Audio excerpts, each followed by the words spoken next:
और बड़ी खबर आ रही है प्रदेश में एसओजी का दरअसल बड़ा एक्शन देखने को मिला है। राजस्व अधिकारी ग्रेड 1 और साथ ही साथ अधिशासी अधिकारी प्रतियोगी परीक्षा 2022 का खुलासा। एसओजी की 28 टीमों ने प्रदेश के 3 स्थानों पर दरअसल दबिश दी। 5 महिलाओं सहित 28 आरोपियों को डिटेन किया गया है। ब्लूटूथ गैंग के सरगना गौरव कालेर की पत्नी भावना को दस्तयाब किया गया है।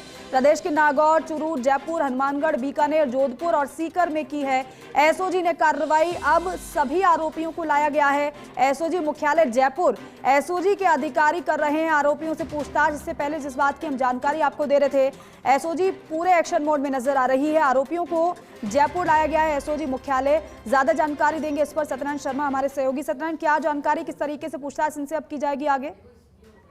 देखिए, बड़ा एक्शन है एसओजी का। बीती रात ही एसओजी की टीमों ने स्थान चिन्हित कर लिए थे, आरोपी चिन्हित कर लिए थे और बिल्कुल गोपनीय तरीके से इस पूरे ऑपरेशन को अंजाम दिया गया। जब प्रदेश के बीकानेर, जोधपुर, सीकर, चूरू, जयपुर कई स्थानों पर टीमें पहुंची, हनुमानगढ़ भी टीम पहुंची और करीबन सुबह 4 बजे से टीमों ने अपना ऑपरेशन शुरू किया और एक के बाद एक करके 5 महिलाओं सहित 28 आरोपियों को डिटेन किया गया है।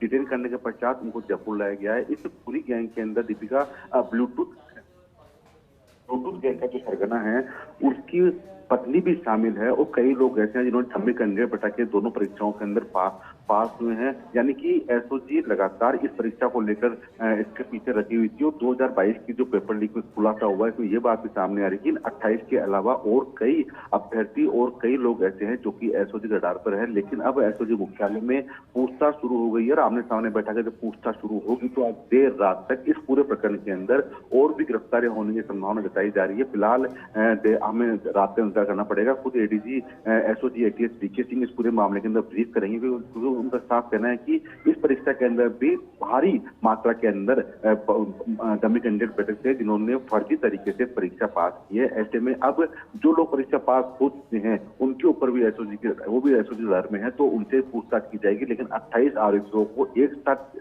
डिटेन करके जयपुर लाना, अब उससे पूछताछ शुरू हो गई है। माना जा रहा है कि जल्द इस प्रकरण के अंदर भी एसओजी बड़ा खुलासा करेगी। दीपिका, लेकिन सत्यनारायण, ये जो 28 लोगों को पकड़ा गया है, इनसे पूछताछ की जाएगी, या ये क्या सिर्फ एक ही गैंग के लोग हैं या फिर अलग अलग तरीके से, ये जिस तरीके से डमी कैंडिडेट्स की बात की जाए या फिर नकल माफियाओं की बात की जाए उसमें ये शामिल रहे हैं? दीपिका, इसमें ब्लूटूथ गिरोह पूरा काम कर रहे हैं दोनों परीक्षाओं के अंदर और इसके अंदर ब्लूटूथ के जरिए नकल करवाई थी। नकल गिरोह शामिल है। ब्लूटूथ जो सरगना है गिरोह का, तुलसाराम और गौरव कालेर, उनके भी सगे संबंधी इस पूरी गैंग के अंदर शामिल थे। तो ये अभ्यर्थी भी हैं, परीक्षार्थी भी हैं और इन्होंने अपने स्थान पर डमी कैंडिडेट भी बैठाया था और उसको भी दीपिका ब्लूटूथ से नकल करा के पास कराया गया था। तो इस पूरे गोरख धंधे के अंदर करोड़ों रुपए का लेन देन हुआ है। तो अब इन सभी के बैंक खातों की जांच भी की जाएगी। साथ किनके कहने से इन्होंने इस गोरख धंधे में शामिल हुए थे उनकी जांच भी की जाएगी। कई दलाल भी शामिल थे इसके अंदर, वो पकड़ में आएंगे तो बड़ा खुलासा कर सकती है। फिलहाल 28 आरोपी जिसके अंदर 5 महिलाएं भी शामिल है, सभी को आमने सामने बैठा के जो पूछताछ का दौर है, प्रथम चरण है, वो शुरू हो चुका है। माना जा रहा है कि आने वाले समय के अंदर इस पूरी परीक्षा के अंदर 100 से अधिक लोग की गिरफ्तारी होगी। दीपिका, बिल्कुल, और अभी तो और भी आगे खुलासे की उम्मीद है ही, क्योंकि 28 पकड़ में आ चुके हैं। जब इनसे पूछताछ होगी तो और भी लोग गिरफ्त में आएंगे जो इस पूरे गिरोह में शामिल रहे होंगे। बहुत शुक्रिया आपका इस पूरी जानकारी।